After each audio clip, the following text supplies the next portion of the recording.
Hello மக்களே! இன்னைக்கு நம்ம வந்து ட்ரீம் கேக் எப்படி பண்ணலாம் அப்படிங்கிறத பார்க்கலாம். ஸ்டெப் பை ஸ்டெப்பா டீட்டெயிலா குடுத்துருக்கேன். 250 கிராம் அளவுள்ள ஒரு ட்ரீம் கேக் நம்ம எப்படி தயாரிக்க போறோம் அப்படிங்கிற வீடியோவ கண்டிப்பா மிஸ் அவுட் பண்ணாம பாருங்க. ஒரு கிளீன் பவுல் எடுத்திருக்கேன். இதுல வந்து நான் 1 கப் மைதா சேர்த்திக்கிறேன். இது வந்து 150 கிராம்ஸ் இருக்கு. ஸோ இது கூடயே வந்து நம்ம ஒரு 10 கிராம் அளவுல அதாவது 1 டேபிள் ஸ்பூன் நான் வந்து இன்னைக்கு லைட் கொக்கோ பவுடர் தான் எடுத்திருக்கேன். நீங்க டார்க் எடுத்திருந்தீங்கன்னா கொஞ்சம் கம்மி பண்ணியே சேர்த்திக்கோங்க. கசப்படிக்கும். இது கூட 1/4 டீஸ்பூன் வந்து நம்ம பேக்கிங் பவுடர் யூஸ் பண்றோம். இந்த கேக் ஸ்பாஞ்சுக்கு நம்ம பேக்கிங் சோடாலாம் போடணும்னு அவசியம் இல்லைங்க. ஸோ இந்த ட்ரை இன்கிரியன்ட்ஸ்லாம் நம்ம நல்லா மிக்ஸ் பண்ணி எடுத்துக்கிறோம். நான் இன்னைக்கு லைட் கொக்கோ பவுடர் தான் யூஸ் பண்ணியிருக்கேன். ஸோ நமக்கு கேக் ஸ்பாஞ்ச் ரொம்ப டார்க்காலாம் வராது. லைட்டா தான் வரும். தென் ஒரு கிளீன் பவுல்ல ஒரே ஒரு எக் ஆட் பண்ணியிருக்கேன். இத நல்லா நம்ம கொஞ்சம் பீட் பண்ணி எடுத்துக்கலாம். எந்த கப்ல வந்து நீங்க மைதா எடுத்தீங்களோ, சேம் அதே கப்ல வந்து நம்ம சுகர் எடுத்துக்க போறோம். அது கூட 1 ஸ்பூன் வந்து நம்ம வெனிலா எசன்ஸு. உங்களுக்கு 1 ஸ்பூன் மெஷர்மென்ட் தெரியலன்னா, நம்ம வந்து மூடியிலேயே வெனிலா எசன்ஸ் பாட்டிலோட மூடியிலேயே நம்ம வந்து மெஷர் பண்ணி ஊத்திக்க போறோம். ஸோ இதுக்கு வந்து நல்ல ஒரு ஃபோமி ஸ்ட்ரக்சர் வர வரைக்கும், சர்க்கரை நல்லா கரையிற வரைக்கும் நம்ம வந்து நல்லா பீட் பண்ணிக்க போறோம். இந்த மாதிரி கலர் சேஞ்ச் ஆனதுக்கப்புறம் நம்ம இதில 1 டேபிள் ஸ்பூன் அளவுக்கு ஆயில் யூஸ் பண்றோம்.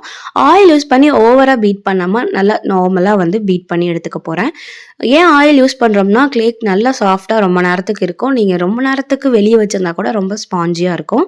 ஸோ ரொம்ப ஓவர் மிக்ஸ் பண்ணாம, லைட்டா ஒரு 2 செகண்ட்ஸ்க்கு பீட் பண்ணிட்டு, நம்ம எடுத்து வச்சிருந்த ட்ரை இன்கிரியன்ட்ஸ சலிச்சு ஆட் பண்ணிக்க போறோம். இத வந்து நம்ம வந்து ஆப்போசிட் டைரக்ஷன் அப்படி clockwise, anticlockwise அப்படிலாம் ரொம்ப ஓவர் பீட் பண்ணக்கூடாது. ஒரே டைரக்ஷன்ல நம்ம மிக்ஸ் அவுட் பண்ணி, 1 டேபிள் ஸ்பூன் அளவுக்கு பால் யூஸ் பண்ணி நம்ம வந்து மிக்ஸ் பண்ணிக்க போறோம். கட் அண்ட் ஃபோல்ட் மெத்தட் உங்களுக்கு ஈஸினா கண்டிப்பா நீங்க அத ட்ரை பண்ணி பார்க்கலாம். ஸோ இப்போ நமக்கு வந்து சாக்லேட் பேஸ் வந்து ரெடி ஆயிடுச்சு. நான் வந்து இப்போ இத டின்ல வந்து ஆயில் பிரஷ் பண்ணி மைதா மாவு டஸ்ட் பண்ணி வச்சிருக்கேன். ஸோ இத கூட நம்ம ஆட் பண்ணிக்கலாம். இல்ல நீங்க பார்ச்மென்ட் பேப்பர் யூஸ் பண்றனாலும் யூஸ் பண்ணிக்கலாம். பட்டர் ஷீட் யூஸ் பண்றனாலும் யூஸ் பண்ணிக்கலாம். இது வந்து நம்ம எப்படியும் மேல வந்து கட் பண்ணிடுவோம். நம்ம கேக்கு சின்னதா தான் கிடைக்கும். ஏன்னா 250 கிராம்ஸ்னால. அவன வந்து 180 டிகிரி செல்சியஸ்க்கு 10 மினிட்ஸ்க்கு ப்ரீ ஹீட் பண்ணி முடிச்சு எடுத்து வச்சிருக்கேன். ஸோ இந்த ஹீட்டான அவன்ல நம்ம வந்து இந்த கேக் மிக்சர எடுத்து நம்ம வந்து உள்ள வச்சுக்கலாம். இத வந்து ஒரு 30 மினிட்ஸ்க்கு வச்சீங்கனாலே போதும்.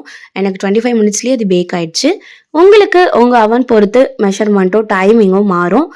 மெஷர்மென்ட் மாறாது, டைமிங் மாறும். இப்போ நம்ம வந்து விப்பிங் கிரீம் அடிச்சு வச்சிருக்கோம். நான் வந்து silver mark whipping cream use பண்றேன். இது கூட நம்ம சாக்லேட் சிரப் சேர்த்து நல்லா வந்து மிக்ஸ் பண்ணி எடுத்துக்கணும்.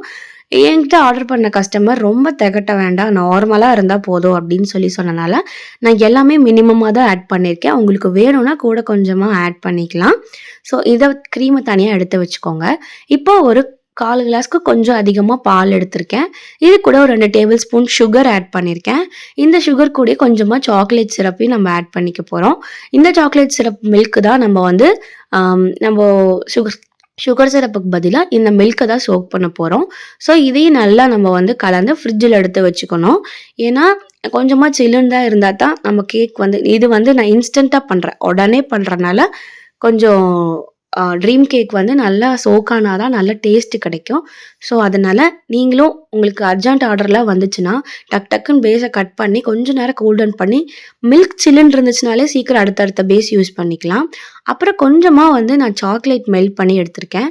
இந்த சாக்லேட்ட நம்ம வந்து ரவுண்ட் ஷேப்ல வந்து பார்ச்மென்ட் பேப்பர் யூஸ் பண்ணி நம்ம ரவுண்ட் ஷேப் டின்னோட சைஸ் தகுந்த மாரி எடுத்துக்கலாம்.